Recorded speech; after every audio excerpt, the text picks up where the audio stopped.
In 1894, Henry Mason lowered a lantern into a sinkhole outside Windham, Connecticut, and found something he could not name: stone walls bearing intersecting cuts at exactly 79 degrees. He called it older than the land itself. His contemporaries disagreed. Yet that same angle appeared in a Soviet tunnel survey near Lake Baikal in 1938, and again on a Pacific Island coastline in 1911. 3 continents, 3 separate discoveries now spanning decades of unconnected fieldwork. One number quietly returning. Whether that recurrence carries meaning or simply reflects the mind's habit of finding pattern remains an open question. This is the terrain the Silurian Hypothesis invites us to enter. Not a theory exactly, but a formal scientific question posed in 2018 by researchers Gavin Schmidt and Adam Frank. If a technologically capable civilization had existed on Earth before humans, what traces would it leave, and would we even recognize them if we found them? The paper was not fringe. It was published in the International Journal of Astrobiology, and it was careful, methodical, and genuinely unsettled by its own conclusions. Tonight we follow that question through several layers of physical evidence. Subterranean structures, anomalous bones, pre-human maps, thermal signatures without combustion, and inscriptions that belong to no known language or people. We will not resolve the question. We will simply walk alongside it slowly as the evidence accumulates beneath our feet. The geological record does not speak quickly. It accumulates in silence, layer by compressed layer, carrying the temperature and chemistry of each era forward into the rock. What the Silurian Hypothesis proposes is that this record may contain something we have not yet learned to read, not because the evidence is absent, but because we may not yet know what pre-human technological activity looks like once filtered through deep geological time. A polymer might degrade entirely. A radioactive isotope anomaly might be recorded as natural variation. A vitrified stone tunnel rock melted at temperatures exceeding 1,000 degrees Celsius with no soot, no ash, no combustion residue. Anywhere in the surrounding layers might be catalogued as a geological curiosity filed under unexplained and left there. And it has been. More than once. In 1914, miners in the Ural Mountains broke into a cavity lined with fused quartz sheets of glass, like mineral clinging to the walls like a frozen glaze. The heat required to produce that transformation had no identifiable source, no charcoal, no burn residue, no fuel. The mineralogist who examined the samples noted that the heating appeared to have originated from within the wall itself, not from outside the stone, but from inside it. That observation was written once briefly and not revisited. In 1974, engineers inspecting a tunnel beneath the Hardangervidda plateau in Norway found a perfect semicircle of liquefied mica along one wall, glassy black, precisely shaped with no scorch marks on either side of it, and no organic material nearby showing any sign of burning. Geological testing indicated that the thermal event had lasted only seconds. An engineer's comment survived in the site report. It appeared as though something had heated the stone without touching it. These are not isolated findings. The thermal signatures appear in South Australia and Kenya, in the limestone caverns of Chiapas, along the seafloor off Oman, always carrying the same quiet strangenesses. No combustion, no identifiable source, and temperatures that would challenge modern industrial metallurgy. What process produced them and when remains genuinely unresolved. The most recent case came from a drilling project in northern Quebec in 2022. At nearly 60 meters depth, drill cores exposed a narrow channel of granite translucent at its center, curved slightly then hardened in place. The estimated temperature required to produce that effect, approximately 1,500 degrees Celsius. Granite, solid bedrock softened and displaced a few centimeters through the earth with no fractures, no debris, and no ash in the surrounding material. The geologist who led the analysis wrote her conclusion in a single line: heat passed through solid rock as though it were air. The Silurian Hypothesis does not require us to accept that these findings point toward a pre-human civilization. What it does require, what any honest engagement with the question demands, is a willingness to sit with the possibility that the geological record contains signals we have not yet properly interpreted. That some of what we have filed as natural may be something else entirely, not proof of another intelligence, simply not yet explained. The tunnels found beneath multiple continents too narrow for most adult humans to walk upright, smoothed along the floor, as though by prolonged passage do not prove anything on their own. Neither do the skeletal remains that correspond to no known vertebrate or invertebrate biology, recovered from Finland, from Algeria, from the Andes, from Jilin province in northeastern China, each carefully catalogued, transferred to long-term storage and quietly set aside. Nor do the inscriptions, the same diamond-shaped symbols etched into shale in Washington state in 1892, then recovered from the wall of a cave in Germany, nearly a century later. An ocean apart, with a depth variation across the carvings of less than 1/10 of a millimetre. No hand tool of any documented era produces marks that uniform. The Earth is 4.5 billion years old. Complex life has existed here for at least 500 million years. Homo sapiens have occupied the surface for perhaps 300,000. That leaves an enormous volume of time-patient, nearly incomprehensible in its scale, in which something else might have risen, reached some form of sophistication, and left traces too deep, too old, or too unfamiliar for us to recognize as civilizational. Tonight we descend through those traces without pressure and without conclusion, following the evidence, the way water follows stone, not forcing a shape but allowing what remains to suggest its own quiet meaning. So we begin with the ground beneath us and with what it has chosen to keep. What the rock remembers. 4.5 billion years. That is the age of the ground beneath your feet, not as metaphor, not as approximation, but as the best measurement science has been able to produce from the decay rates of uranium and lead locked inside the oldest zircon crystals ever recovered from the Australian outback. 4.5 billion years of accumulation layer, pressed upon layer, each stratum, a kind of memory of temperature, of pressure, of chemistry, of whatever was present when the sediment settled and slowly hardened into permanence. Against that timeline, the entire recorded history of human civilization occupies a sliver so thin it would be invisible to the naked eye if drawn to scale. And here is the quiet problem at the centre of everything this documentary will explore. We have only been reading that memory for a few centuries with serious and systematic effort, for perhaps 200 years, against the timeline of the rock itself that is less than a breath. In 2018, two researchers, Gavin Schmidt, director of NASA's Goddard Institute for Space Studies, and Adam Frank, an astrophysicist at the University of Rochester, published a paper in the International Journal of Astrobiology, asking a question that sounds at first almost too simple to take seriously. They asked if an industrial civilization had existed on Earth before humans, would we be able to detect it? Not whether such a civilization existed only. Whether if it had the geological record would preserve enough evidence for us to recognize it with any confidence. Their answer was careful and uncomfortable in equal measure. They concluded that the honest response is probably not. Not with certainty. Not with the assurance we routinely assume when we state without much examination that humans are the first technologically capable species this planet has ever produced. That assumption, Schmidt and Frank noted, rests on a form of reasoning that deserves far more scrutiny than it typically receives. We assume no prior civilization existed because we have found no clear, unambiguous evidence of one. But the absence of evidence in geology is not the same as evidence of absence. It is simply the silence of deep time, and deep time, as any geologist will acknowledge, swallows almost everything. The detail is small, but it refuses to go away. We have been looking for perhaps 200 years through perhaps 5% of the planet's accessible rock record using tools that were not even designed with this question in mind. That is a narrow window through which to declare the view complete. Consider what remains of human civilization at the scale of geological time. Plastics may persist for tens of thousands of years under certain conditions. Some radioactive isotopes will carry their signatures longer still.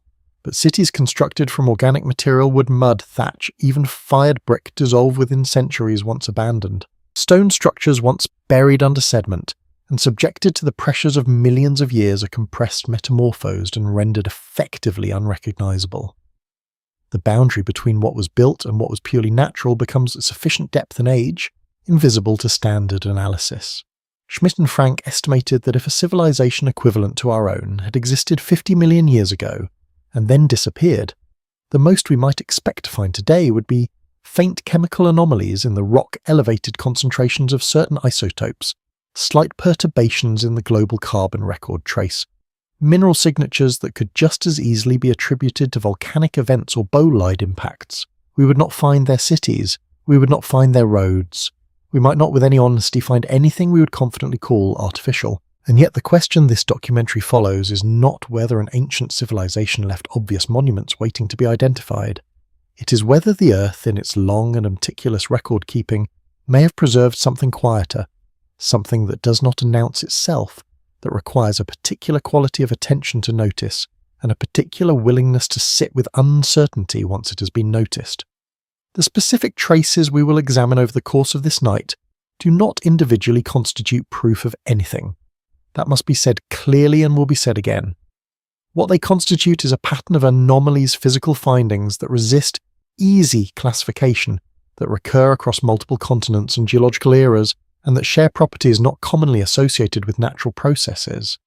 Tunnels whose walls were shaped in ways inconsistent with erosion, stone melted at temperatures no prehistoric fire could sustain yet, leaving no ash, no soot, no residue of any kind, inscriptions carved with dimensional precision exceeding any known tool of their era, maps depicting coastlines that were submerged long before any known culture developed the capacity to chart them, skeletal remains belonging to no species anywhere in the taxonomic record.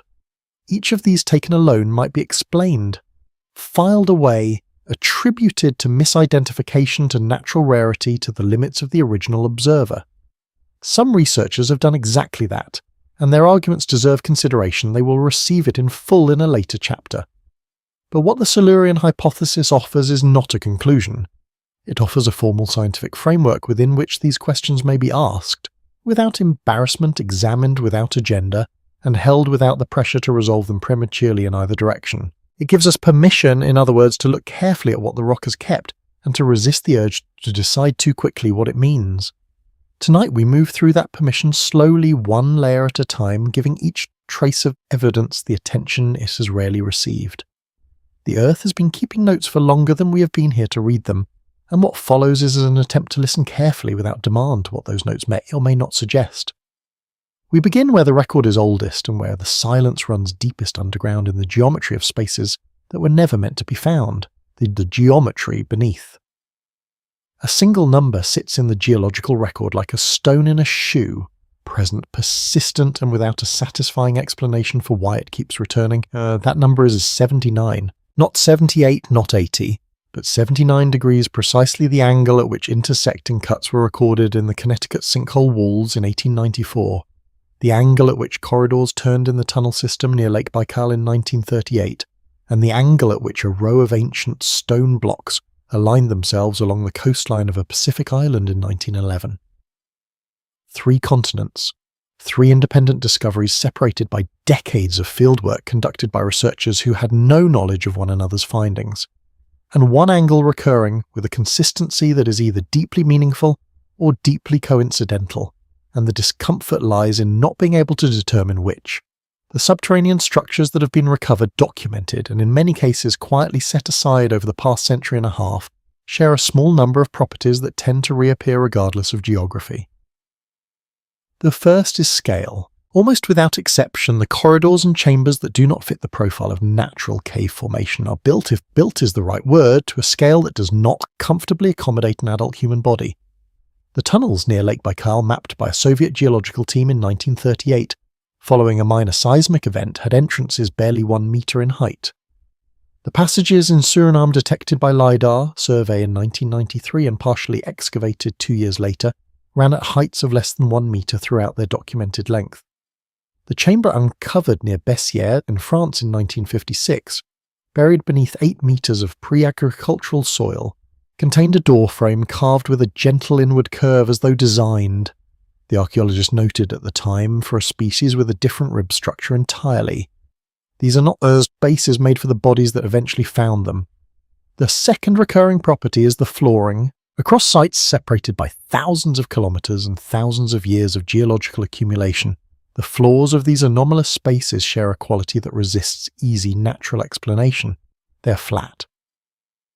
Not approximately flat in the way that water-worn limestone sometimes levels itself, but flat in the way that a manufactured surface is flat, smooth, consistent and gradient, and in several documented cases polished to a degree that reflects light.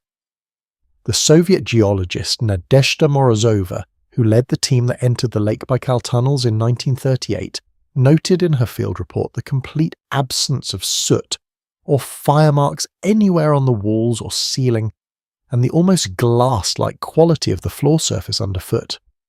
Whatever had moved through these spaces, she wrote, did not need flame for sight. That single line remained in a regional archive labelled as a curiosity for more than 60 years before anyone returned to it. The third property, and this is where the pattern begins to press against the limits of coincidental explanation, is the gradient. The descending corridors that have been documented across multiple continents slope downward at angles so consistent they suggest a standard rather than a series of independent accidents. The Bessieres chamber in France sloped at exactly 2 degrees. The angled corridor broken into by miners in northeastern India in 1924, which descended for nearly 100 metres before terminating at a vertical shaft, maintained the same 2-degree incline throughout its documented length. Some researchers argue that 2 degrees is a common natural angle of sediment deposition and drainage, and that reading intention into its recurrence is a form of pattern seeking that the human mind performs automatically and without warrant. That argument is reasonable. It's also true that the corridors in question do not appear to be sediment channels. They are carved into competent rock with smooth walls and deliberate geometry and configurations that erosion does not typically produce. The detail refuses to resolve itself cleanly in either direction. What the geological framework of the Silurian Hypothesis asked us to consider is whether these spaces could represent the infrastructure of a civilization that operated primarily or exclusively below the surface. Not because underground living is inherently strange, numerous species have developed complex subterranean architectures, from termite colonies to prairie dog networks to the elaborate burrowing systems of naked mole rats, but because the scale, precision, and geographic distribution of these tunnels suggest something beyond what known biology or natural geological processes readily account for. If a pre-human species had developed over millions of years in environments where surface exposure was dangerous or unfavourable, it is not unreasonable to imagine that their constructed spaces would reflect those conditions. Narrow corridors suited to bodies shaped by a confined movement floors designed for efficiency, rather than ceremony, gradients calculated for consistent descent, rather than dramatic effect. None of this proves such a species existed. It simply suggests that if one had the spaces they left behind, might look something like what has been found. The French archaeologist Lionel Charavi, who documented the Bessieres chamber in 1956, recorded his measurements carefully and passed them to a colleague at the Sorbonne. That colleague died the same year, and the papers sat in a locked cabinet for nearly 5 decades before resurfacing in an estate sale in 2004. By the time anyone read them with fresh attention, the site had been built over. The chamber no longer exists in accessible form. What remains is a set of measurements, a few sketches, and the observation that the doorframe's inward curve matched no body type in the anatomical literature. Some researchers argue this means nothing, that Charavit was an amateur working outside his field, that the sketches are imprecise, that the sediment dating was circumstantial, perhaps, but that the measurements are specific, the gradient matches sites on other continents, and the doorframe's curve is described in language too technically precise to be easily dismissed as poetic imagination. Underground, the record continues, and the next layer is stranger still, not in the spaces themselves, but in what was found inside them, or rather, what was conspicuously and completely absent. The bones that fit. Nothing. What was absent from the subterranean spaces was in its own way as striking as what was present. No tools, no food remains, no pottery fragments, no fire pits, no art, no accumulation of the domestic residue that human occupation invariably leaves behind in even the most temporary shelters. Archaeologists are accustomed to reading habitation through its debris, the broken edges of daily life that accumulate in layers, and allow a trained eye to reconstruct behaviour, diet, social structure, and movement across centuries. The tunnels and chambers described in the previous chapter contain none of that. Their geometry suggested purpose, but their emptiness resisted any straightforward interpretation of what that purpose had been. And then, in a separate series of discoveries spanning 4 continents and nearly 100 years of fieldwork, the remains of something else began to surface, not from inside the tunnels but from the deeper sediment layers surrounding them. Bones that did not belong to any known species. Bones that in several cases did not behave like bones at all. The first came to light in 1921 on a windswept coastal ridge in Hoy Bay, South Africa, where a surveyor named Elias Kruger noticed a pale shape emerging from compacted sand after a night of strong coastal wind. What he uncovered was a curved structure nearly 70 centimetres in length, tapering symmetrically at both ends, and marked along its upper surface by a faint ridge running in a perfectly straight line from tip to tip. A local zoologist classified it as a weathered marine fragment. Kruger disagreed, noting that in his years of coastal survey work he had never encountered anything shaped quite like it, too symmetrical for an animal rib, too smooth for driftwood, too structurally consistent for debris. The specimen was stored forgotten and rediscovered in a South African museum catalogue update in 1974, where it was photographed, noted as unclassified, and returned to the drawer from which it came. It remains there as far as available records indicate, still without a satisfactory identification. In 1935, a forestry team working in the peatlands of northern Finland uncovered a partial skeleton beneath 3 metres of soft, dark soil. The bones were thin and elongated, hollow in places, yet heavier than their dimensions suggested, and the central vertebral column showed a feature that drew the attention of the examining physician, Dr. Iri Koivula. Each vertebra carried an extra notch forming a repeating bilateral pattern, not found in any bird, mammal or reptile in the standard anatomical literature. Koivula described the creature as something built for balance across uneven, confined terrain. A body adapted, she wrote in her notes, for narrow spaces. The skeleton was dated to approximately 40,000 years ago and transferred to Helsinki for further analysis. Wartime evacuations in the early 1940s displaced several crates of specimens stemmed from the university's natural history collections, and this one was among them. No subsequent record of its location survives. What remains is Koivula's description precise enough in its anatomical detail to suggest she was documenting something real and vague enough in its provenance to allow legitimate doubt. The pattern continued in 1957, when construction work along the Colorado River uncovered a set of small bones arranged in a tight spiral within compacted clay, as though the creature had died curled into itself or had been placed that way deliberately. Each bone was smooth and cylindrical with subtle fluting along its length, and the forelimb, or what most closely resembled one, had joints that articulated not in the manner of biological tissue, but with the precise constrained geometry of a hinge, more mechanical in its range of motion than organic. The site supervisor contacted the Smithsonian Institution. A skeletal analyst visited, examined the remains, and submitted a written observation of 3 words unaligned with known taxonomy. The bones were catalogued, photographed, and moved into long-term storage. No further entries appear in the collection logs after 1961, and the photographs have not been published in any peer-reviewed context. The detail is small, but it refuses to go away. Perhaps the most formally documented of these anomalous specimens came from a drilling operation in Jilin province, northeastern China in 1989. Hydrogeologists drilling for groundwater struck an unexpected layer of packed sediment at 12 meters depth, noted an unusual resistance in the material, and halted the machinery to clear the area by hand. What they recovered was a fused thoracic structure of triangular form, each side measuring nearly 1 meter, with small evenly spaced sockets along its outer edges and a pattern of radiating grooves on its inner surface, suggesting the former attachment of tissue or membranes.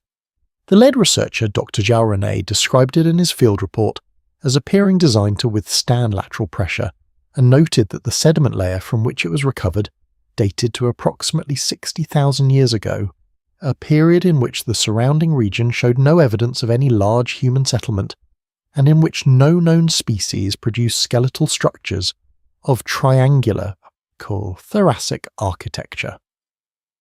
Zhao avoided speculation about the specimen's origin.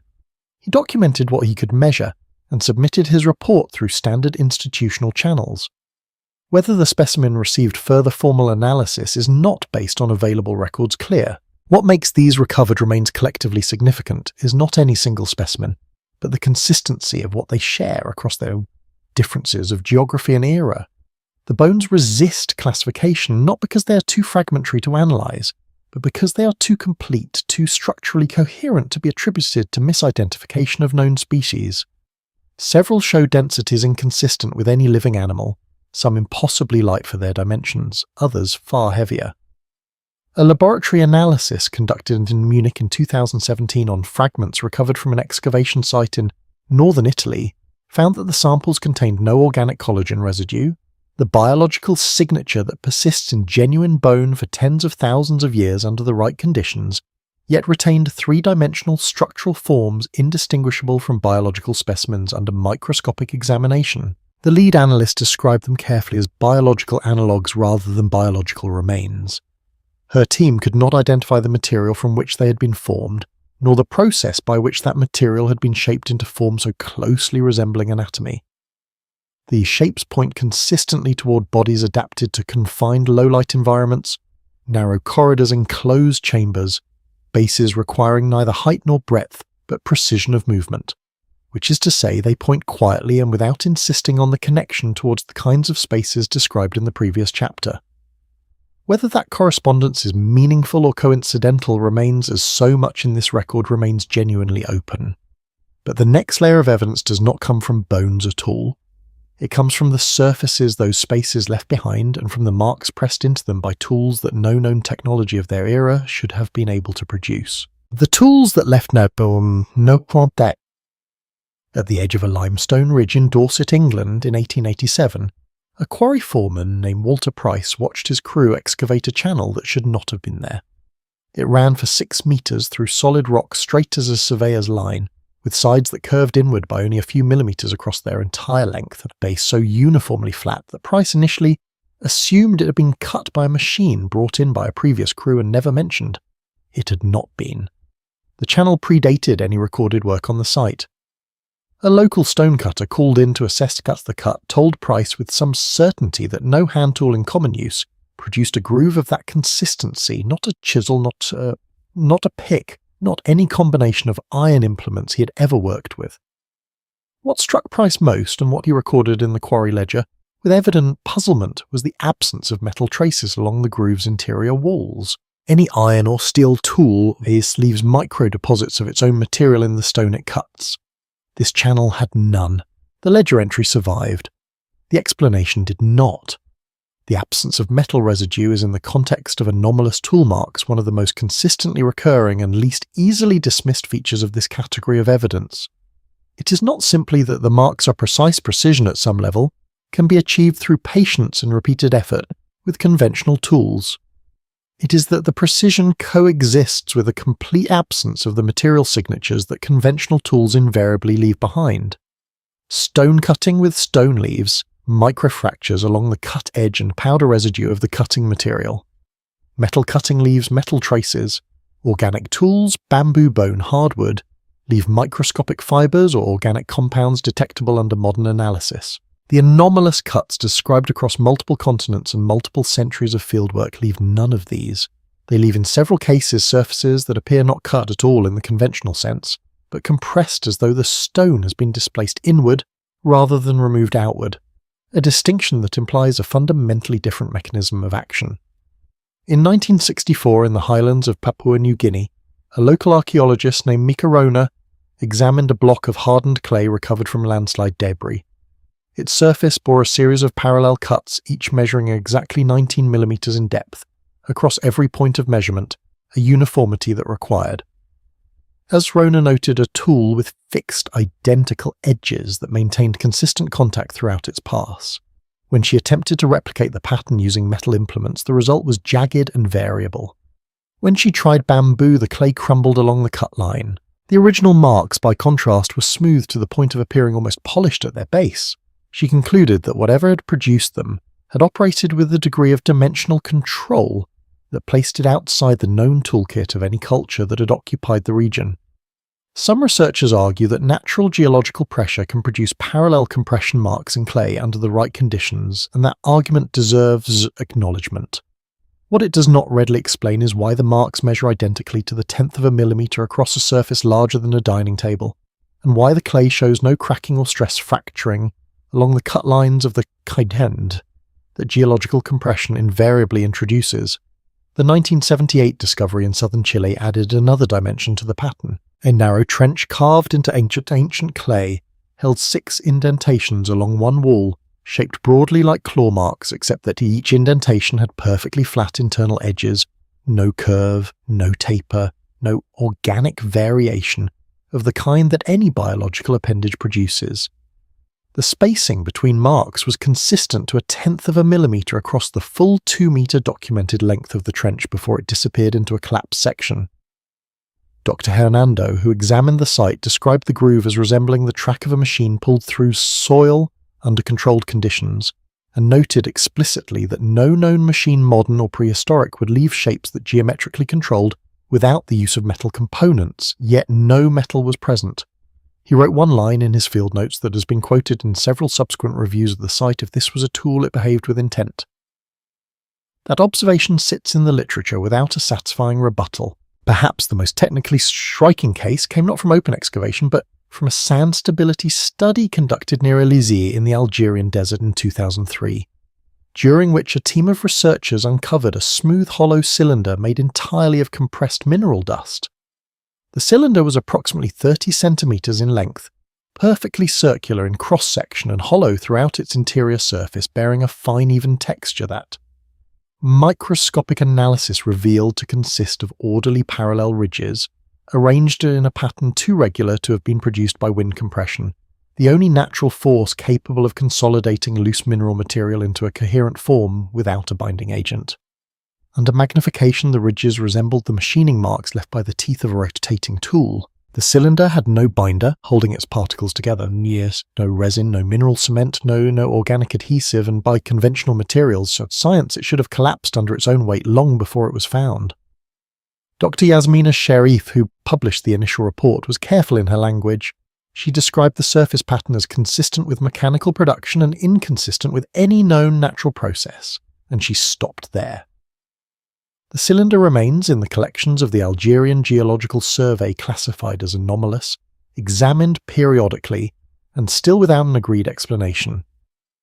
What emerges across these sites, Dorset, Papua New Guinea, Chile, Algeria, and a dozen locations between them, is not a theory but a signature.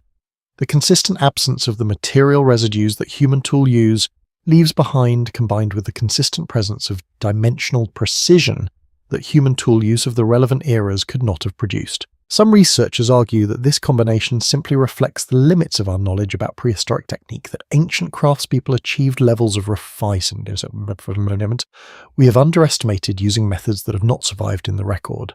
That is a reasonable position.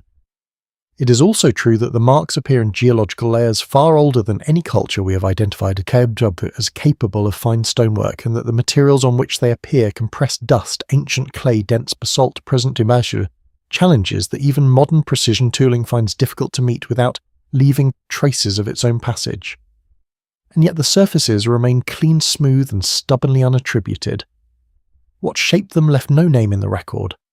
Only the shape itself remains pressed into the stone with a patience and precision that the stone, for all its age, has not yet released. Maps of a world not yet remembered. How does a civilization record what it knows about the shape of the world? The question seems straightforward until you press against its edges, at which point it becomes considerably more complicated.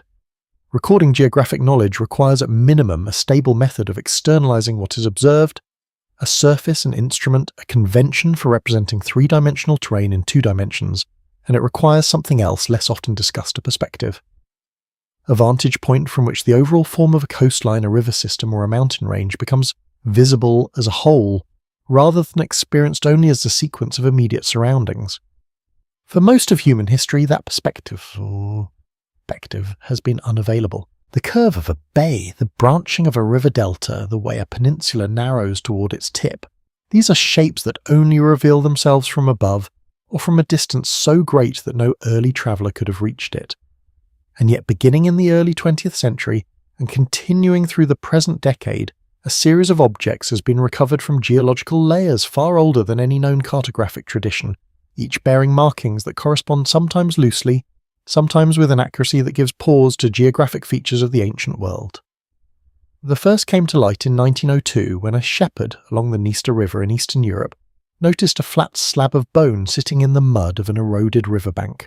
The bone was large, likely from an ancient bison, and its surface was covered with a pattern of deep scratches that a visiting archaeologist, Stefan Iliev, initially took for decorative scarification. When he examined the marks more carefully, he found They formed a continuous winding line passing through a network of smaller branching marks, a layout that when overlaid onto a modern topographic chart of the region decades later matched the Dniester watershed with a fidelity that researchers found difficult to attribute to coincidence. The bone dated to approximately 12,000 years ago. No recorded culture of that period in that region is known to have produced accurate geographic representations of any kind, let alone ones showing river systems from an elevation that no early human could have physically occupied. In 1939, a German anthropological expedition in Namibia recovered a small fragment of ochre from a sediment layer dated to roughly 20,000 years ago. The fragment bore a pattern of alternating long and short incised lines that met at junctions resembling to the anthropologist Helmut Kruger, who examined them, the confluences of river deltas. When the pattern was compared with deep penetration radar surveys of the region conducted in the 1980s surveys that revealed an ancient drainage network now buried beneath hundreds of meters of sand, the correspondence was close enough to prompt a formal note in the subsequent radar study. The rivers shown on the ochre fragment had not been visible at the surface for tens of thousands of years. They had not appeared in any map colonial survey or geographic record before the radar work. And yet their approximate layout had been scratched onto a piece of pigment stone by someone or something that either remembered them or had observed them while they still flowed.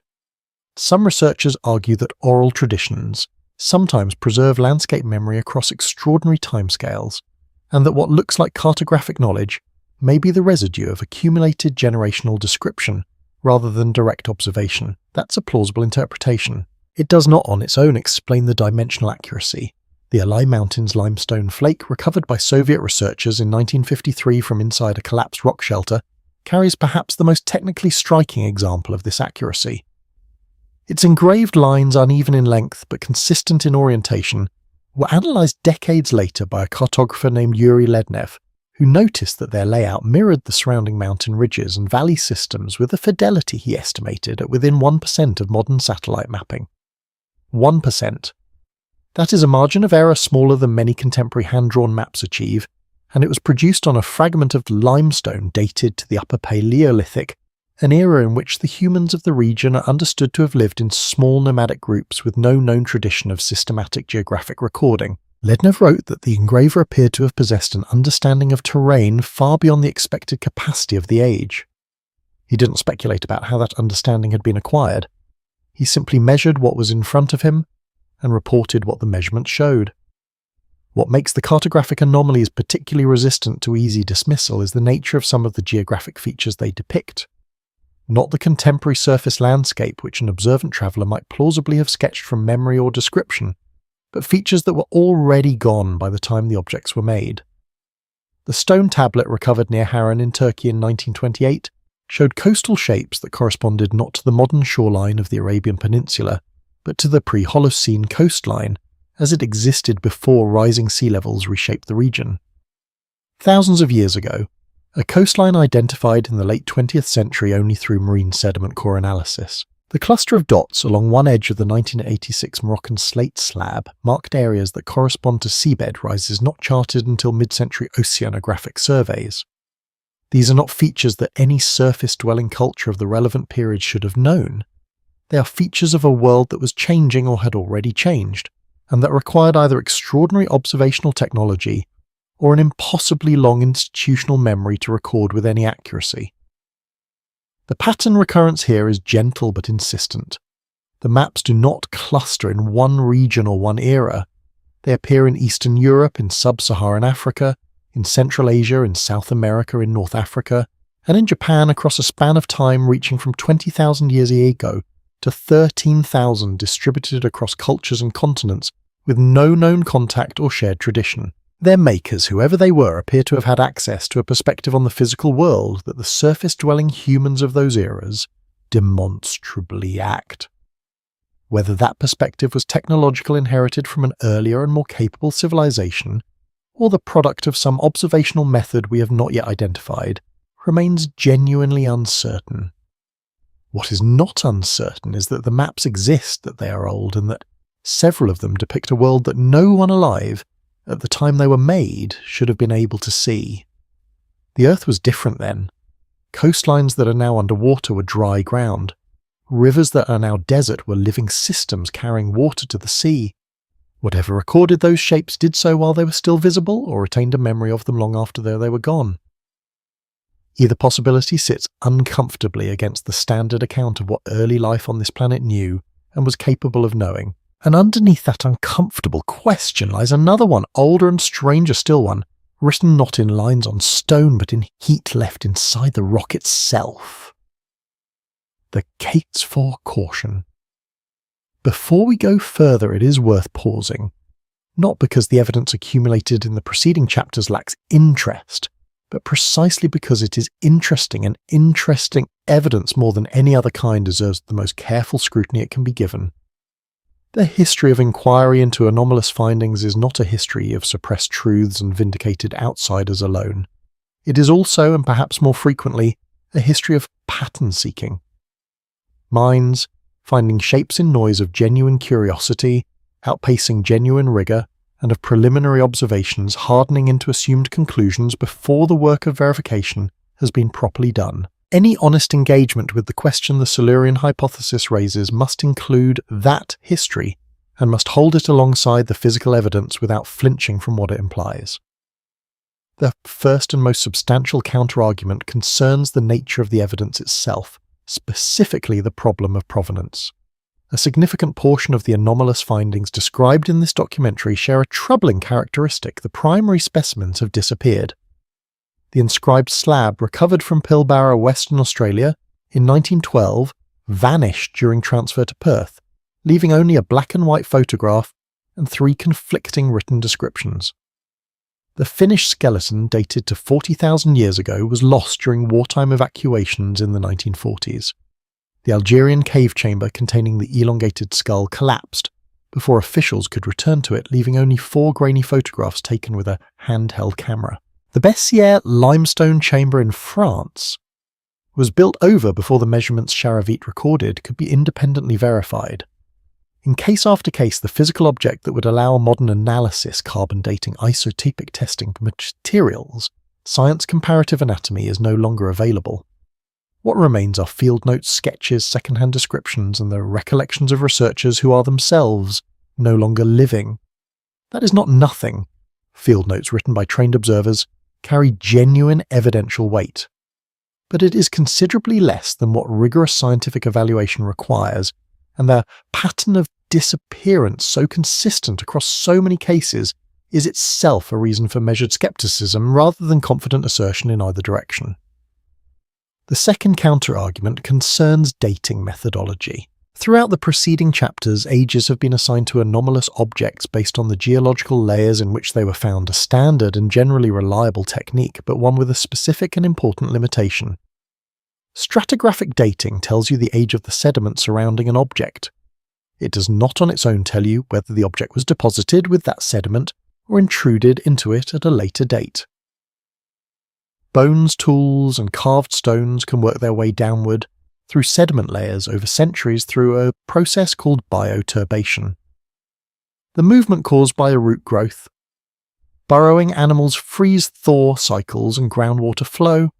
An object found in a layer dated to 50,000 years ago may have been deposited there 10,000 years ago or 500, without independent dating of the object itself through methods such as optically stimulated luminescence, uranium series dating, or organic collagen analysis. Where applicable, the stratigraphic age is an approximation and in some cases a misleading one. Several of the most dramatic age claims in the anomalous findings literature rest on stratigraphic dating alone, and that deserves acknowledgement rather than quiet assumption. The third counterargument is perhaps the most philosophically challenging because it does not attack specific findings, but the reasoning structure that connects them. The case for a pre-human civilization, as it is sometimes presented, relies heavily on what logicians call argument from ignorance, the inference that because a phenomenon has no identified natural explanation, it must have an artificial one. That inference is not valid. The absence of a satisfying natural explanation for a particular geological feature is not evidence that the feature was artificially produced. It is evidence that we do not yet understand the full range of natural processes capable of producing it. The geological record contains numerous features, certain types of pseudotacholite veins, specific crystalline mineral formations, unusual acoustic properties in naturally formed cave systems that were once considered inexplicable, and were later attributed to well-understood physical processes once the relevant research had been conducted. Some researchers argue that the vitrified tunnels, the acoustically tuned chambers, and the compression-cut tool marks described in earlier chapters fall into this category, genuinely unusual but natural in origin, awaiting the right investigative framework to explain them. That argument may be correct. It may be natural. It may be chance. The discomfort is that we cannot yet be certain.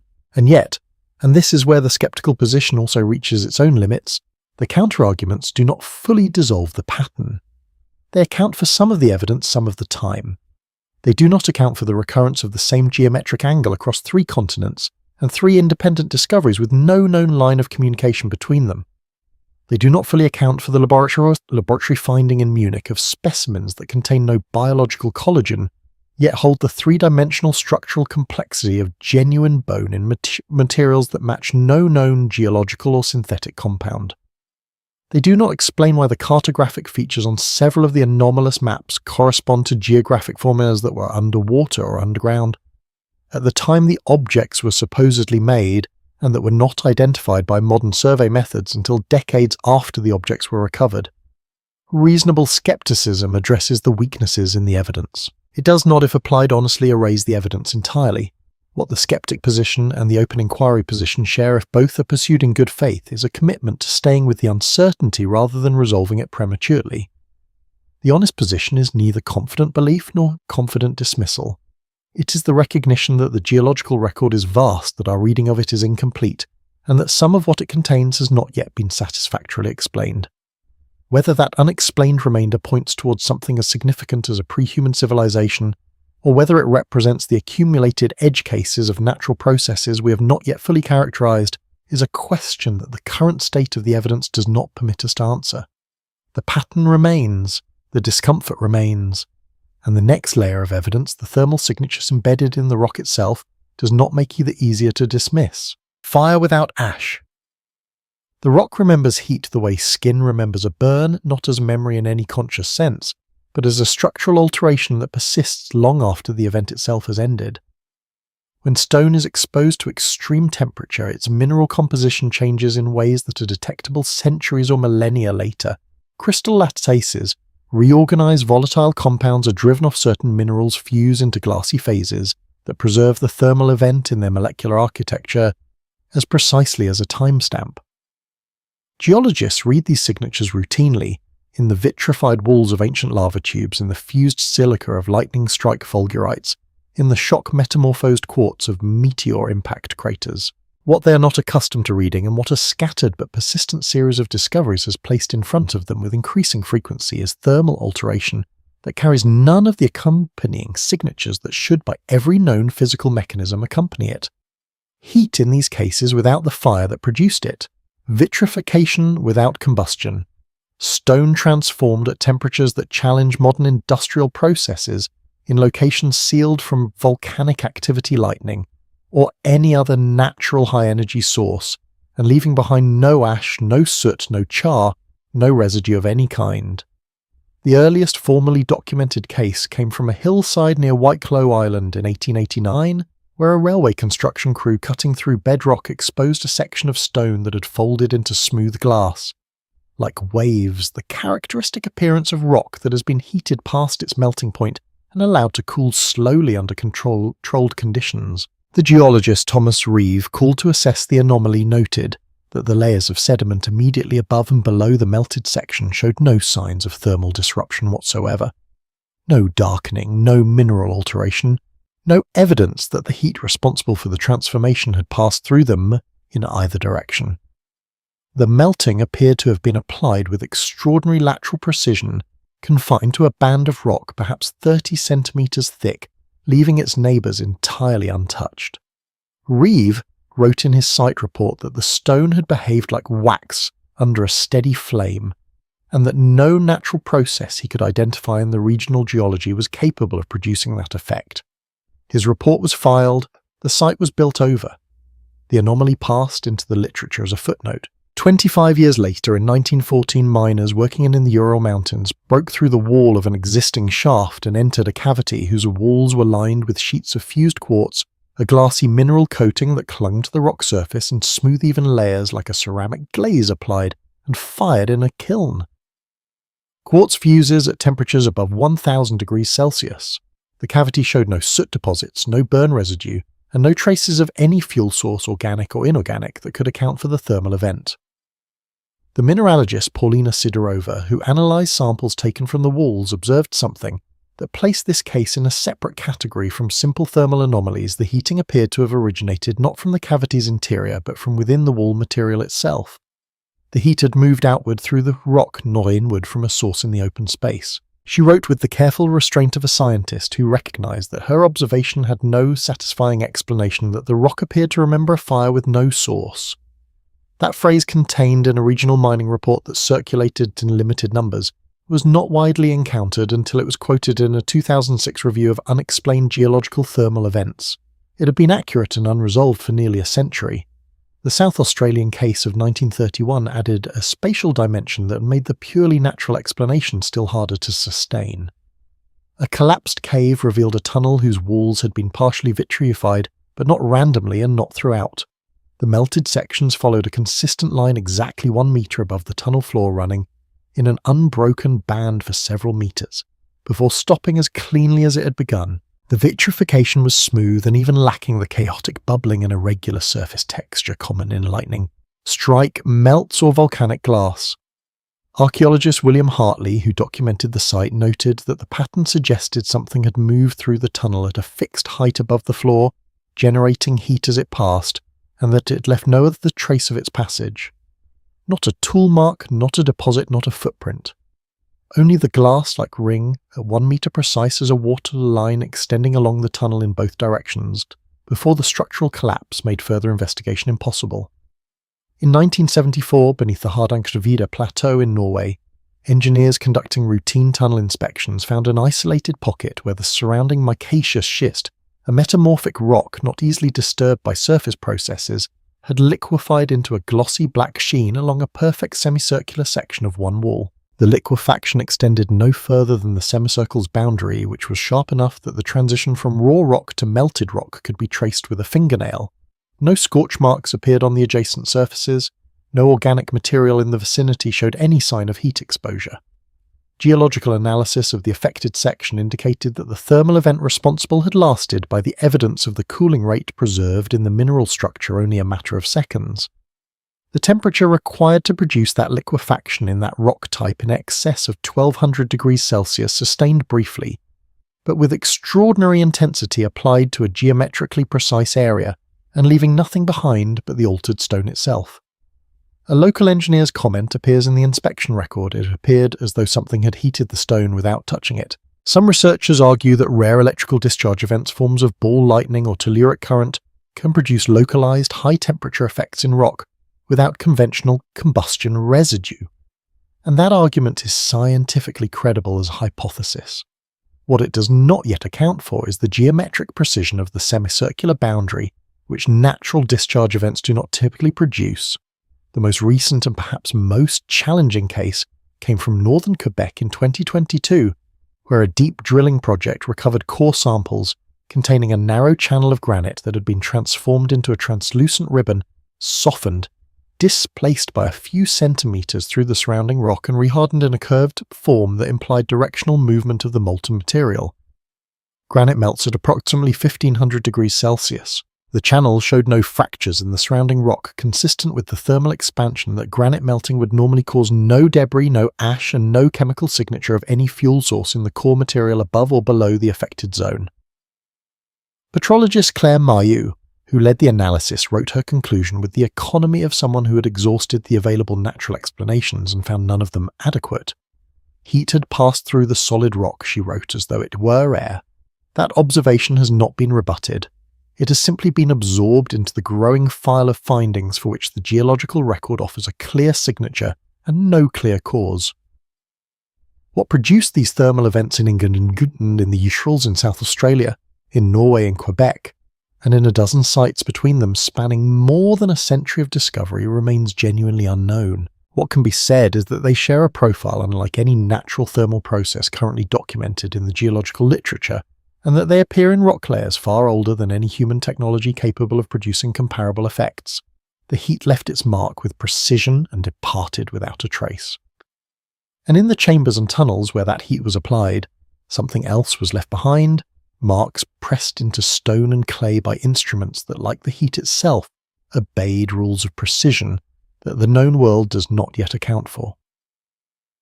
The chambers that listen. In a limestone hollow in the Monte Albo region of Sardinia, in 1907, a group of miners paused their work and listened. They had entered a natural cavity in the rock unremarkable in its dimensions without visible water flow or air current, and found that it hummed, not loudly, not with the dramatic resonance of a cathedral vault, but with a soft, steady vibration that the most experienced among them described as a resting tone present constant and entirely without an identifiable source.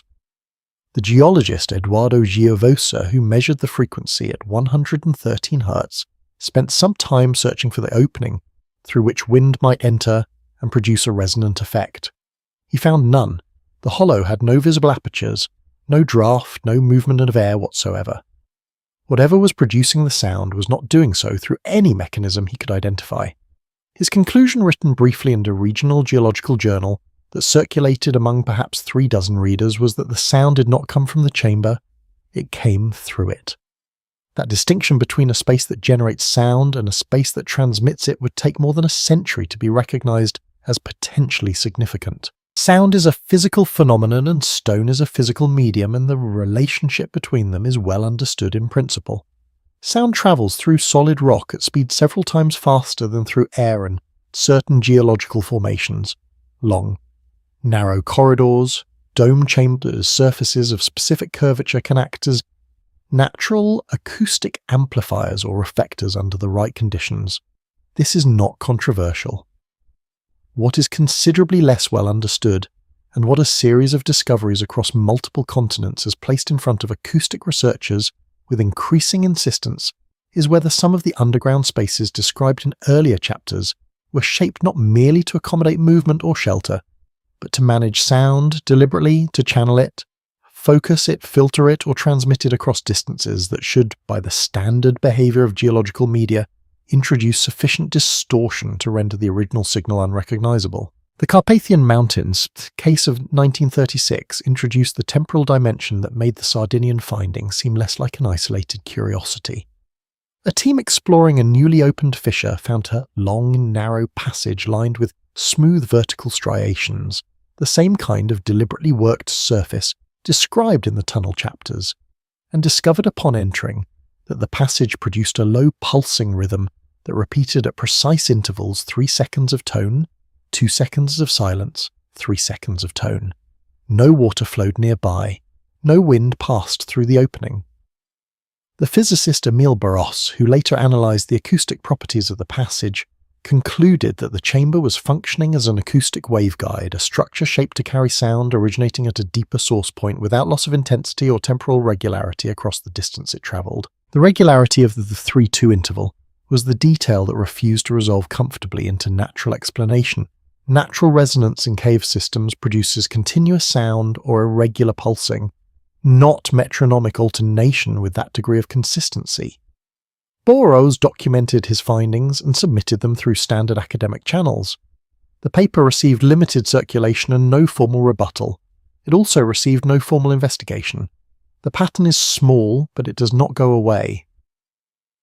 By 1952, the phenomenon had appeared in Saskatchewan, Canada, where a deep bore hole driven through an unusually dense stone layer at 43 meters produced, when the drill was halted, a distant ringing that persisted for minutes at regular intervals before fading.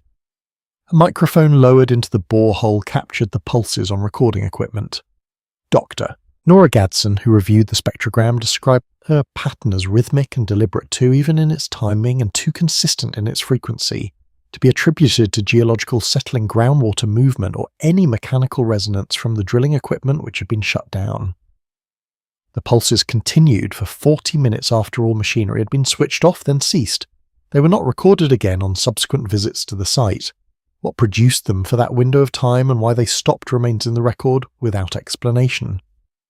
The Western China discovery of 1969 introduced something qualitatively different from simple acoustic anomaly. It introduced what one researcher described as spatial information encoded in resonance. Inside a small sandstone cavern uncovered by a dust storm, military engineers reported that the chamber produced different tones at different positions within it, not as an echo effect which varies with distance from a reflective surface in predictable ways, but as a stable spatial grid in which specific frequencies were consistently associated with specific locations. Moving one step to the left changed the tone. Moving back to the original position restored it. Acoustic engineers brought to map the effect found that the chamber's geometry produced 17 distinct frequency zones across a floor area of roughly 20 square meters, an arrangement that one researcher, Jiang Wankai, described in his notes as resembling a coordinate system expressed in sound. He suggested carefully that the chamber might have been designed to convey positional information through resonance, a navigational function, or a communicative one. His notes included a single line of assessment: "This is not natural acoustics." That assessment has not been formally overturned. The most technically arresting case came in 2008 from the limestone formations of Pendis Mountain in Greece, where a research team descending a narrow passage reached a chamber with 3 connecting corridors and discovered that sound made in one corridor, a clap, a word, a single struck tone, echoed exclusively into one of the other 2 passages, bypassing the third entirely inconsistently. The chamber was functioning in effect as an acoustic switch, directing sound along predetermined paths depending on where in the space it originated. No natural cave formation is known to behave this way. The acoustic analyst Petros Marinakis compared the layout to a signal routing system and noted that reproducing the effect artificially would require precise calculation of the chamber's geometry and the acoustic properties of its stone. Whether the geometry had been deliberately engineered for this purpose or whether it was an extraordinary natural coincidence, he declined to determine. What he did not decline to note was that the effect was real, repeatable, and without precedent in the natural acoustic literature. And then, in 2021, in the rainforest of Suriname, sensors placed in an underground chamber detected a hum resonating steadily through the stone-transmitted instruments indicated from a point nearly 3 kilometers away through intervening rock that should, by standard geoacoustic modelling, have attenuated the signal beyond detection long before it arrived. It arrived intact. Acoustic physicist Marius Duray wrote that the Earth appeared to contain in that location a network of tuned chambers, spaces calibrated to one another across geological distances, passing sound between them the way a wire passes current. Whether that network was shaped by intention or by improbable natural geometry is a question the available evidence does not answer. What it does suggest quietly and without insistence is that the underground world may have been used for communication in ways that predate any human acoustic technology by an interval too large to be comfortable. And if something communicated through the earth below it, also the evidence suggests left its language pressed into the rock above, in inscriptions that belong to no known alphabet and obey rules that no known culture established. The writing on the stone? One date sits in the record like a stone in a shoe, and it is this 1892. In that year, a small fragment of shale was recovered from the banks of the Columbia River in Washington state, its surface covered in a neat column of symbols, thin, intersecting strokes arranged with careful, deliberate spacing, bearing no resemblance to any indigenous petroglyph tradition of the region, to any Old World script, to any pictographic or ideographic system in the documented linguistic record. Archaeologist Edwin Merrill examined the fragment and wrote in his notebook that the signs appeared to obey rules, that they were not decoration, not random marking, not the kind of incidental scratching that stone surfaces accumulate through geological processes and animal contact, but something organized according to a logic he could not identify. The fragment came from a sediment layer dated thousands of years before the arrival of writing in North America. It was catalogued, studied briefly, and set aside. 96 years later, in 1988, spelunkers exploring a cave system in southern Germany found a flat limestone wall bearing a series of repeating diamond-shaped symbols. Each diamond contained 2 interior lines that did not touch the outer edges, a specific and unusual formal constraint that would be unlikely to arise independently in 2 unconnected marking traditions. The German symbols matched the Columbia River Shale, an ocean apart a century between discoveries, and the same sign pressed into stone with the same internal geometry. Some researchers argue that simple geometric forms, diamond chevrons, parallel lines recur independently across cultures because the human hand naturally produces them, and that resemblance between geometrically simple symbols is not evidence of a shared origin. That argument is reasonable for broad similarity. It is considerably less comfortable when applied to the specific internal constraint of lines that approach but do not touch the boundary, a detail too particular to explain easily as convergent accident. The question of whether the anomalous inscription found across multiple continents and geological eras constitute a language in any meaningful sense is one that linguists approach with appropriate caution. Language in the technical sense requires more than recurring symbols. It requires a system of combinatorial rules, a consistent relationship between form and meaning, and evidence of generative capacity. The ability to produce new expressions from existing elements according to shared conventions. What the inscriptions found in the Atlas Mountains sandstone slab of 1919, the Siberian cave system of 1934, the submerged Cretan limestone of 1962, and the Malian tablet of 1975 share is not by itself proof of language in that full sense. What they share is something more preliminary and in its own way more unsettling evidence of structure. The Atlas Mountain slab showed symbols repeating in patterns that the French researcher Louise Prandy described as resembling syntax. 3 symbols always appearing in sequence, 2 others never appearing adjacent to each other. A distributional regularity that is the surface signature of underlying grammatical rules in every natural language ever analysed. These Siberian markings were caved to a dimensional consistency groove depth, varying by less than 1/10 of a millimetre across the entire inscription, that implies either a template or an instrument of extraordinary precision, neither of which corresponds to any known tool of the Upper Paleolithic era in which the cave layer was deposited. The Malian tablet, recovered in 1975 from a cultural layer predating the area's earliest known settlements, carried its symbols in branching patterns that the linguist Awatif Traoré recognized after extended analysis as resembling the syntactic tree structures used in modern formal linguistics to represent hierarchical sentence organization. Branching in that specific nested form is not a natural property of random marking or decorative scratching.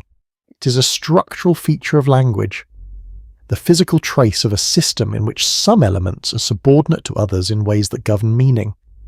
Traoré wrote that the marks obeyed rules of ordering, rules that suggested intent. She could not determine whether the tablet encoded language or schematic information of another kind, and she said so. But the structure was there, visible in the branching, and it has not been explained away by subsequent analysis. What the Blease discovery of 2016 added was a property that no known ancient writing system has been documented to employ proportional scaling within a single inscription.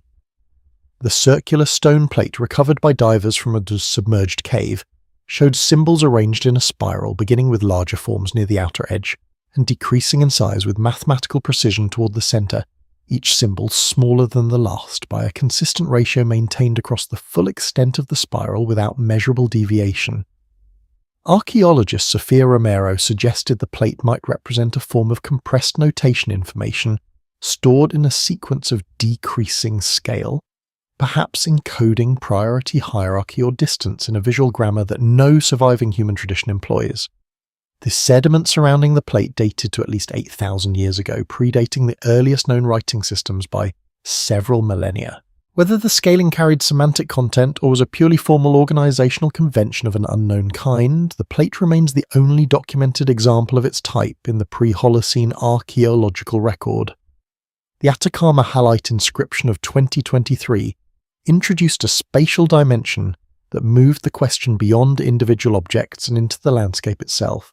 Symbols etched into ridges of crystalline salt, a material so fragile that carving it without shattering requires either extraordinary delicacy or a tool that applies force in a manner quite unlike conventional cutting, appeared not in a single concentrated location, but distributed across multiple ridges, separated by several kilometers repeating at precise intervals, as though marking positions rather than conveying a continuous message. Drone surveys revealed that the same symbol recurred across highland terrain, covering an area too large for practical human marking under the harsh conditions of the Atacama environment. The distribution suggested a system of spatial notation, waypoints, boundaries, coordinates expressed in a repeated sign rather than in the branching or sequential form of a written language. Whether the system was communicative, navigational, territorial, or something without an equivalent in human practice is a question the available evidence does not answer. What it suggests gently is a form of inscription designed to be read not by someone holding the object in their hands, but by someone or something capable of perceiving the landscape at a scale that rendered the individual ridges into a legible whole.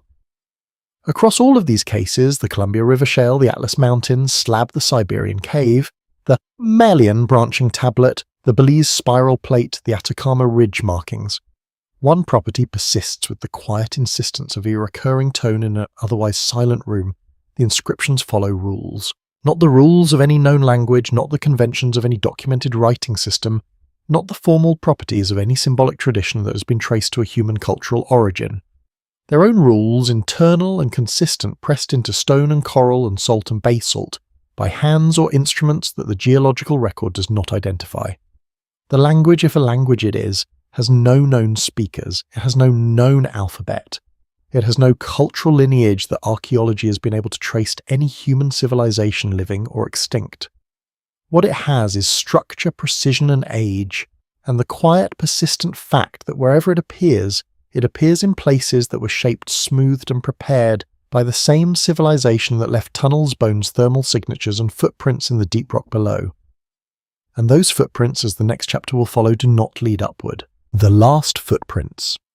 In 1906, in the Black Hills of South Dakota, a group of miners broke through a thin limestone wall and entered a narrow chamber filled with soft clay sediment that had not been disturbed by the evidence of its surface condition for an extraordinarily long time. What they found on that surface was a single line of depression, shallow, elongated, and spaced with a regularity that the geologist Walter Kingsley called to document the site before the chamber's atmosphere shifted and the clay began to dry and crack, measured at exactly 21 centimetres between each impression.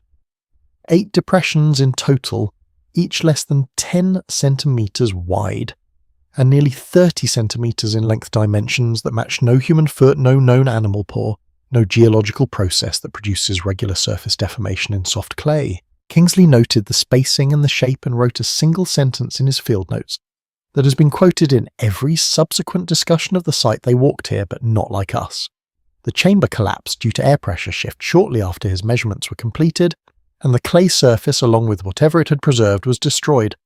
What remained was the number, 21 centimetres, a spacing that would reappear in a drilling project core sample recovered from northern Quebec in 2019 at a depth of nearly 90 metres in a different geological formation on a different continent more than 100 years later, measured at 22 centimetres between impressions. The difference is 1 centimetre. Whether that difference is meaningful variation or the tolerance of a consistent underlying pattern is a question the record does not resolve. The detail refuses to go away. What the footprint evidence shares across its many instances is not dramatic visibility, but a quiet consistency of physical properties that natural geological processes do not typically produce in combination. The impressions found in the salt crystalline surface near Lake Van in eastern Turkey in 1929 showed a weight distribution across each print that was uniform from front to back, unlike human footsteps which press more heavily at the heel and toe, and unlike the prints of any quadruped which show a characteristic loading pattern related to the mechanics of limb articulation. The archaeologist who examined them concluded that the maker of these prints had applied weight evenly across the full surface of whatever appendage contacted the salt, as though the limb lacked the joint structure that produces differential loading in biological locomotion, or as though it had been engineered to distribute force in a manner that biological evolution has not in any known species produced. That's a large inference to draw from a set of impressions in salt, and it was drawn carefully with appropriate qualification. But the physical measurement underlying it is not in dispute, and no alternative explanation for the uniform loading distribution has been formally advanced. The Gibraltar discovery of 1943 introduced the dimension that makes the footprint evidence most difficult to set aside direction. British military engineers tunnelling beneath the rock entered a deep cavity containing a layer of fine dust undisturbed for millennia, and found 3 overlapping sets of tracks, small oval indentations in a staggered alternating pattern, suggesting movement through a confined space that entered the cavity from one direction and did not exit. Engineers searched the cavity's walls and floor for any opening through which the makers of the tracks might have passed. They found none. The tracks arrived and stopped in a sealed space with no egress. Lieutenant Harold Warren's memo, filed under restricted geological anomalies and declassified decades later, contained one line of summary. Something came this far, then disappeared. The geometry of the situation, tracks leading into a sealed space with no exit, does not have a satisfying natural explanation, and the military classification of the file, whatever its original rationale, ensured that the site received no subsequent academic attention during the period when investigation might have been most productive. The South Australian bore hole of 1977, in which a camera lowered 71 metres into a drilled void, revealed a clay floor marked by paired indentations that spaced too closely for any known terrestrial animal, added a measurement that echoes quietly through the entire footprint record. The depth of each impression analysed by Dr. Lottie Jensen was identical across every print in the visible field. Not approximately identical in the way that a consistent walking gait produces approximately consistent footfall pressure, identical to a degree of precision that Jensen described as engineered movement. The gait of something that neither limped nor shifted its weight, and that applied force to the substrate with a uniformity that biological locomotion variable by nature does not achieve. Some researchers have suggested that the prints may have been produced by a mechanical device rather than a living organism, a tool or vehicle of some kind dragged or rolled across the surface, and that possibility deserves consideration. What it does not explain is why the paired indentations are spaced and shaped in a manner that most closely resembles bilateral locomotion, or why they appear in a sealed void at 71 metres depth in a geological formation that predates any known human industrial activity in the region, by a margin too large to bridge with conventional explanation. What all of these footprints share across South Dakota and Turkey and Gibraltar and Malta and Spain and Iceland and Quebec is a direction. They move inward, they move downward. They approach narrower passages, descending voids, sealed thresholds, and into the cases where their full trajectory can be traced, they do not return. The tracks in the Tamazcaltepec tunnel system in southern Mexico, documented in 1961, ran for nearly 8 meters before the floor's preserving conditions changed and the impressions faded. The deeper prints further from the entrance and further from the air remained sharper than those near the surface, as though the environment of greater depth had preserved them more faithfully than the shallower zone exposed to atmospheric fluctuation. In the limestone plateau chamber of northern Spain in 2008, 5 distinct sets of tripod pattern impressions converged on a descending passage paths that crossed without overlapping, suggesting awareness of one another's positions, moving together toward whatever lay further down. The direction is consistent, the depth increases, and what waits at the bottom of that descent is the subject of the chapter that follows, not an answer but the shape of a withdrawal so deliberate and so complete that the earth itself appears to have closed around it. The Great Descent. The seismic survey conducted near the Bavarian Alps in 1901 was not looking for what it found. The team led by geologist Ernst Halder was conducting routine echo delay measurements to map subsurface rock density standard work for the era, designed to assist regional mining assessments. What the returning signals indicated beneath a limestone ridge that gave no surface indication of unusual geology was not a single cavity or a simple hollow, but a sequence of stepped voids descending in regular intervals, terraced. Like chambers, Holder wrote, going deeper and deeper beyond the equipment's reach. He attributed the pattern to natural karst formation and filed his report without fanfare. It would be decades before anyone compared his depth measurements with those from other regions, and noticed that the stepping interval, the vertical distance between each successive void in the sequence, matched within acceptable margins of survey error. The intervals recorded in a Polish geophysical study from 1939, a Soviet hydrothermal column in Iceland from 1971, and a seismic tomography project in Botswana from 1999. different continents, different geological contexts, different research teams with no knowledge of one another's work. The same vertical spacing recurring in descending underground structures across a span of nearly a century of independent measurement.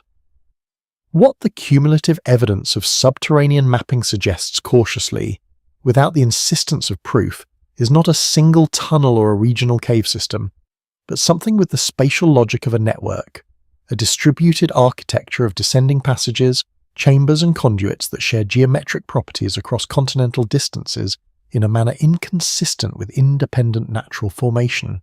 The branching pattern, identified beneath the Tatra Mountains in 1939, wide near the surface and narrowing sharply at depth before dividing into multiple vertical tubes, appeared again in geophysical surveys beneath Patagonia, Namibia and the Sichuan Basin, each instance showing the same funnel, like transition from broader horizontal corridors to narrower vertical shafts, as though designed to guide movement efficiently from one level to the next while minimizing the cross-sectional area exposed to whatever lay above. Dr. Maria Rutowska, who published the Tatra findings, described the formation as resembling roots but hollow. That description, accidental in its precision, fits the general morphology of what subsequent surveys in other regions would document: a root system of passages, branching downward, narrowing as they descend, terminating at depths that current technology cannot follow with confidence. The Mato Grosso cave system in Brazil, explored by a spelunking team in 1983, provided the most physically immediate encounter with the descent's lower stages. The team entered a large hall whose floor sloped gradually downward into a narrow, constricting throat.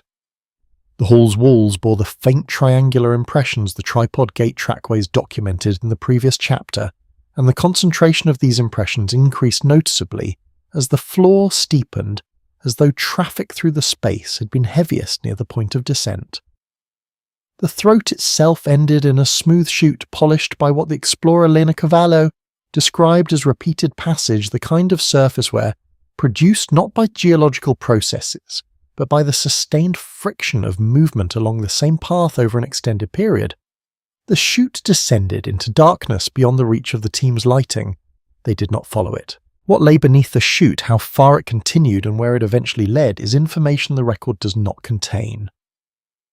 In 2020, an international consortium of seismological research stations detected, through coordinated analysis of deep reflection data gathered across multiple continents, a series of vertical conduits in the deep crust, smooth hollow, and evenly spaced, descending beyond 3 kilometers before passing below the resolution limit of available imaging technology. The conduits were too uniform in their internal geometry to be explained as natural fault structures, too straight to be consistent with the irregular pathways that groundwater erosion produces, and distributed across the subsurface in a spatial pattern that, when mapped, aligned with a remarkable degree of consistency with the surface locations of the anomalous tunnel. Foundationless halls, resonant chambers and footprint sites documented across more than a century of disconnected fieldwork. The alignment was not perfect. It was close enough that the researchers who produced the composite map noted it formally in careful language as a correspondence requiring further investigation. That investigation has not yet been completed. The conduits continue downward into a zone the instruments cannot reach, carrying their geometry and their silence into depths where the rock has not been read. What the pattern of the descent implies, if it implies anything beyond the accumulation of individually explicable anomalies, is withdrawal. Not collapse, not extinction in the conventional sense, but a deliberate and organized movement inward and downward, following engineered routes through the Earth's interior from the wider and more accessible upper passages to the narrower and more protected lower conduits, from the regions where surface geology preserves traces readily to the regions where the rock closes around a passage and leaves nothing visible at the surface above. The traces thin as the depth increases. The footprints stop, the thermal signatures stop, the inscriptions stop, the acoustic chambers become fewer and more widely separated. At a certain depth, the record goes quiet, not because nothing is there, but because the instruments and methods available to surface dwelling and investigators have reached and cannot pass a boundary that the descending civilization apparently crossed without difficulty and without return. Geophysicist Helena Torres, reviewing the South Atlantic structural anomalies in 1990, wrote that whatever had produced them had not died, it had descended.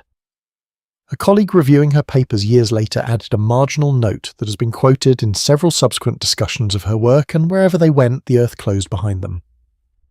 That closing gradual, complete, and now effectively total is what the final chapter of this documentary contemplates. Not the descent itself, which is beyond recovery, but what it means for the planet we believe we know, and for the civilization we believe we are. What the silence keeps. There is a particular quality to silence that has been shaped rather than simply left. A room that has been emptied deliberately feels different from a room that was never filled. Something in the arrangement of the remaining surfaces, the way the air settles, the absence that has a geometry to it, rather than the formlessness of space that was always vacant. The underground spaces described across the preceding chapters carry that quality in the accounts of the researchers who entered them, with a consistency that is difficult to attribute entirely to subjective projection. The tunnels are empty, but they are not featureless. The chambers are abandoned, but they are not unfinished. Whatever inhabited or moved through these spaces did not leave in disorder. It left in a manner that preserved the structure, sealed the passages, and allowed the Earth to close around the record of its presence with the thoroughness that has taken more than a century of scattered, disconnected fieldwork to even partially disturb. What we are left with at the end of this long descent through the evidence is not a conclusion. It is a shape, the outline of something that the data collectively suggests. Without individually proving the way, the negative space in a drawing suggests a form that the lines themselves never directly depict. The shape is this over a period of geological time that dwarfs the entirety of human civilization. Something may have occupied this planet before us, not in the open air, not in the wide river valleys and coastal plains where human history unfolded, but below in a network of engineered spaces descending through the crust, shaped with a precision that no known natural process produces, inhabited by bodies adapted to confined environments using tools that left compression without metal and heat without fire, communicating in a script that follows grammatical rules no human language shares, and recording in stone and bone and ochre the shapes of coastlines and river systems that were already ancient by the time our own ancestors drew their first marks on cave walls. The Silurian Hypothesis, as Schmidt and Frank framed it in 2018, does not assert that this happened. It asks whether if it had we would know. Their answer that we probably would not, that the geological record's capacity to preserve evidence of a pre-human industrial civilization over millions of years is far more limited than intuition suggests, is both a scientific argument and a philosophical one. It is an argument about the limits of absence, about what it means to find nothing, and whether finding nothing is the same as knowing nothing was there. The evidence gathered in this documentary suggests that the question deserves to remain open, not because the evidence is conclusive in the affirmative direction, but because the honest assessment of what has been found and what has been quietly set aside without satisfactory explanation does not support the confidence with which the negative answer is usually assumed. Some researchers, confronting the accumulated weight of the anomalies described across these chapters, have proposed frameworks that do not require a pre-human civilization at all, that attribute the thermal signatures to rare but natural electrogeological processes, the inscriptions to the universal human tendency toward geometric marking, the bones to species in the fossil record that have not yet been formally identified, the maps to the accumulation of landscape memory across oral traditions operating over timescales we underestimate. These explanations deserve respect, and in several individual cases, they may be correct. What they do not comfortably do, applied collectively, is account for the cross-continental recurrence of the same specific angles, the same dimensional tolerances, the same formal properties in inscription, the same directional bias in footprint evidence, and the same thermal profile in vitrified stone across locations with no plausible line of cultural transmission between them. The coincidences required to sustain a fully natural explanation for the pattern as a whole are not impossible, but they are numerous, and their cumulative improbability is not trivial. What is perhaps most striking, returning to the evidence after the full arc of the documentary has been traced, is the quality of attention that the researchers who documented these findings brought to them, and the quietness with which that attention was received. Henry Mason, lowering his lantern into a Connecticut sinkhole in 1894, wrote that the walls felt older than the land itself. Nadezhda Morozova, stepping onto the polished floor of the Lake Baikal tunnel in 1938, noted the absence of soot and wrote that whatever had walked there did not need flame for sight. Paulina Sidorova, examining fused quartz in a Ural mountain cavity in 1914, wrote that the rock appeared to remember a fire with no source. These are not the observations of careless or credulous people. They are the observations of trained scientists writing in field reports and laboratory notes not intended for popular consumption, reaching for language adequate to describe something their professional frameworks had not prepared them to encounter. Across decades and continents and disciplines, they wrote, "Nearly the same thing, this does not match us." And then the reports were filed. The specimens were stored and the silence settled back over the evidence like sediment over a tunnel floor. Patient and accumulative, and very nearly complete, the Earth is not a static record. It processes its own history, continuously folding, erasing, overwriting, subducting the old beneath the new, in cycles that operate on timescales so vast they make human civilization look like a single afternoon in a very long year. Whatever was here before us, if at length, has been processed by that system for long enough that its traces are by now fragmentary, almost beyond recognition. What has survived, the angles in the stone, the heat without ash, the scripts with no speakers, the footprints pointing downward, survived not because it was meant to be found, but because the Earth, in its long and indifferent record-keeping, does not always erase everything. Sometimes a fragment persists. Sometimes a groove in ancient clay outlasts the hand that made it by 60,000 years. Sometimes a number, 79 degrees of 21 centimeters, 113 hertz, surfaces in 3 separate places across a century of disconnected fieldwork and refuses quietly to be dismissed. We do not know what made those marks. We do not know whether they constitute evidence of a civilization, a species, a technology, or something that has no name in our current taxonomy of the possible. We know only that they are there, and that they share properties which the standard account of life on this planet does not readily explain, and that the researchers who spent their careers closest to the physical evidence were in case after case the ones most reluctant to offer a simple answer. Their reluctance was not ignorance. It was precision, the precision of people who had looked carefully enough at the evidence to understand that the honest response to what it shows is not a conclusion but a continuation, a willingness to keep looking, keep measuring, keep listening to what the stone transmits through the long silence of the deep rock below. The Earth has kept its deepest notes for longer than we have been here to hear them. Whether we are yet capable of reading what they say remains, as it has always remained, an open question, patient, unresolved, and waiting in the dark below everything we think we know. In 1894, Henry Mason lowered a lantern into a sinkhole outside Windham, Connecticut, and found walls bearing cuts at exactly 79 degrees. He wrote 4 words in his notebook older than the land itself, and then, because he was a careful man working in a practical era, he closed the notebook and went home. The sinkhole filled with rainwater over the following weeks. The walls he had sketched disappeared beneath the waterline. The number remained. 79 degrees, returning across 3 continents and more than a century of fieldwork conducted by people who had never read his notebook, pressing itself gently into the record the way a stone presses into soft clay. Not loudly, not urgently, but with the patience of something that has nowhere else to be and no reason to hurry. That patience is perhaps the quality the evidence asks us most to practice. We are accustomed to knowledge that resolves to questions that, given sufficient investigation, yield answers clean enough to act on. The geological record does not work that way. It accumulates rather than clarifies. It preserves in fragments what it does not destroy entirely, and the fragments it offers carry no instructions for how they should be read or what weight should be placed on the reading.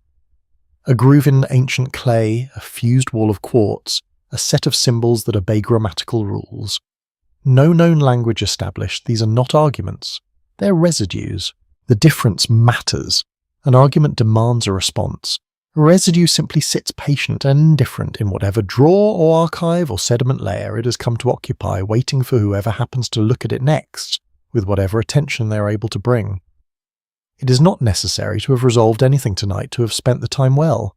The history of inquiry is not a march towards certainty, it is a long, slow accumulation of better questions, and that the questions this documentary has followed are among the more interesting ones the planet has offered, to the people who have been paying attention. Whether a pre-human civilization descended into the Earth's interior and left behind the traces described in these chapters, or whether those traces represent the accumulated edge cases of natural processes and the limits of early observation and the pattern-seeking habits of scientific minds working at the boundary of what their frameworks could accommodate, that question remains open. It will likely remain open for some time. The rock is patient with uncertainty in a way that we surface-dwelling and brief are still learning to be. What the evidence does suggest, whatever its ultimate interpretation, is that the planet beneath our feet is older and stranger and more layered than the version of it we carry in daily life. That the ground we walk on has a history so long that our presence on its surface is by geological measure recent enough to be called new. That somewhere in the depth of that history, in the compressed sediment and the vitrified stone and the sealed chambers below the chambers, there may be a record we have not yet learned to read, or perhaps a record we are only beginning very slowly to approach. One question offered gently before sleep takes this night if the Earth has been keeping something, and if it has been keeping it for longer than we have been here to ask, what would it mean for us to finally be quiet enough to hear it as rest, now learn. Dreamer, the stone below you has been here longer than any question you are carrying, and it will be here long after the question has dissolved into something quieter and less urgent. Let the weight of deep time do what it has always done, not press down but hold. The way bedrock holds everything above it without effort, without announcement, and simply by being what it is and continuing to be it through every surface event that passes across it season after season, millennium after millennium, indifferent and enduring, and in its own geological way complete. The tunnels are still there tonight below the cities and the forests, and the ocean floors sealed and silent and patient. The symbols are still pressed into their stone. The angle is still 79 degrees. Nothing has been resolved and nothing needs to be. Let the questions rest where they have always rested, in the dark, in the deep, in the layer below the last layer you can name. Sleep well, the record will keep.